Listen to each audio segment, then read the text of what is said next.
There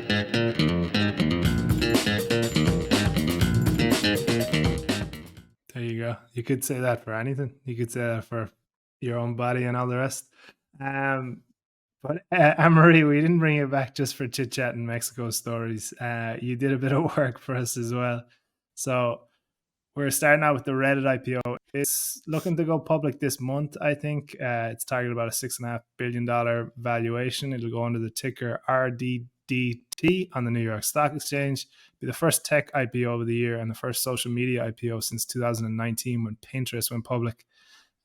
Just a quick glance at the numbers. The company brought in around 800 million in revenue for 2023, growing about 20%. Its net loss nearly halved to about 91 million in 2023. Much of its revenues come from advertising, as well as perhaps controversially some data sharing to train large language models. Think of ChatGPT. I don't know if Reddit is the right place to learn how humans interact, but maybe it is, maybe online anyways. Emmett, you got a chance to look at this. What are your initial thoughts on the IPO? Yeah, well, the first thing is that I'm a Reddit heathen. Like, somehow I've managed to never use Reddit, not once, not even opened it, which I think is probably unusual.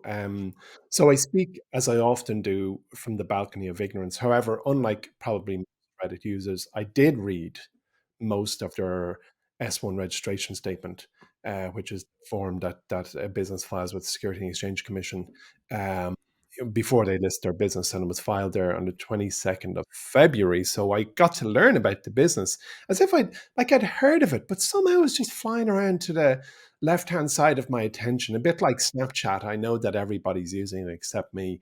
But there was a couple of highlights I found in the S1, and the co-founder, Steve Huffman's opener, was really good. And I'm just going to read you a small excerpt from it because I think it was a nice little read. And if you want to take something from the S1, this is where the lawyers, I suppose, lean on at least on the founder, although I'm sure there's a bench of magistrates proofreading it. But either way, he says, I think of August 13, 2005, as the day Reddit really came to life. We'd been online for a couple of months, but until then, there had never been enough posts from users on any day to fill the front page.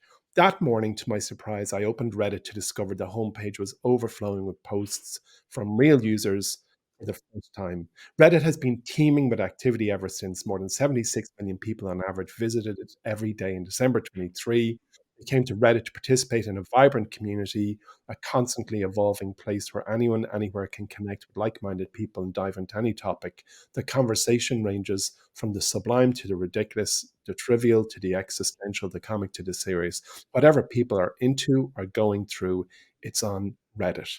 So thank you very much, Mr. Huffman, for explaining to me what you actually do. And then now let me discuss your company in depth. Now I'm going to tell people whether they should invest. So it has 100,000 communities, which is pretty good. I don't know what that means. It has 73 million active daily unique users, which is good. I understand that. It has 267 million average weekly active users, which is good. I understand that. Big number, a lot of people. And then it has 1 billion cumulative posts. But most important, Anne-Marie, being as you're back, it had the r/Taylor Swift, which I presume is the Reddit Taylor Swift channel, was the first to hit 1 million subscribers. Were you the first? So sorry. No, Are you not in on there the at Taylor all? Swift Reddit forum, because it's just a bit much. Like, if you ever meet like a really truly invested Taylor Swift fan, they sound like a conspiracy theorist. They're like, guys, she held the microphone with her left hand today, which means that we're probably getting a new album next week. And it's just like, I can't get in that deep. Like, right. I will lose my well-being. Do you know what I mean? Like, it's just. Yeah, I think that's fair enough. I think Reddit is a home for the zealots. You know, you can really get into it, and that's the beauty of it. I think these subreddits, which we'll get into. A moment of that was not put in, folks. We actually all went quiet and looked at each other. The Reddit threads. I thought the and there you have it, folks. That's as pensive as we get.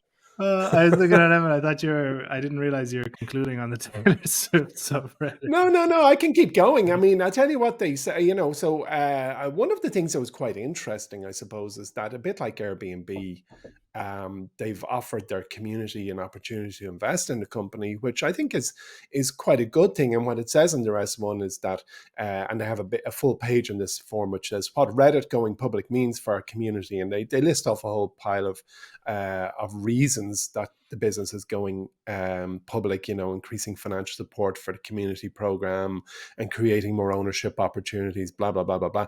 But, but like Airbnb, this is a business built on a community. So they're saying to their community, hey, invest, you can invest, or making a special mechanism available for that community to buy shares. And I think that's good. I think it's a self-fulfilling prophecy. But tell you one thing, having run MyWallSt for 10 years, or co-run it for 10 years, you just have to remind people, and they need to remind Redditors or whatever they call their people, that ownership is a long journey and not a quick road trip. Because what will happen invariably is a whole pile of Redditors will say, yeah, I'll buy shares. After the lock-in period expires, some insiders will sell, the share price will drop. Very rarely does a business only ever go up from its IPO price. And you will find, I suspect they will find a lot of their community going, hey, I bought shares and you said it was a good thing and now I'm down. And that's a real human reaction. But you just know, if you believe in the business and you want to be a part owner, you got to go the road trip. So buy shares in Reddit if you love the product and you can see it being around 10 years. And a very, very simple question to ask yourself as an investor, and it's the most pertinent question of all when you look at a potential investment, is, will this company still be around in 10 years? And if so, will it be bigger than it is today?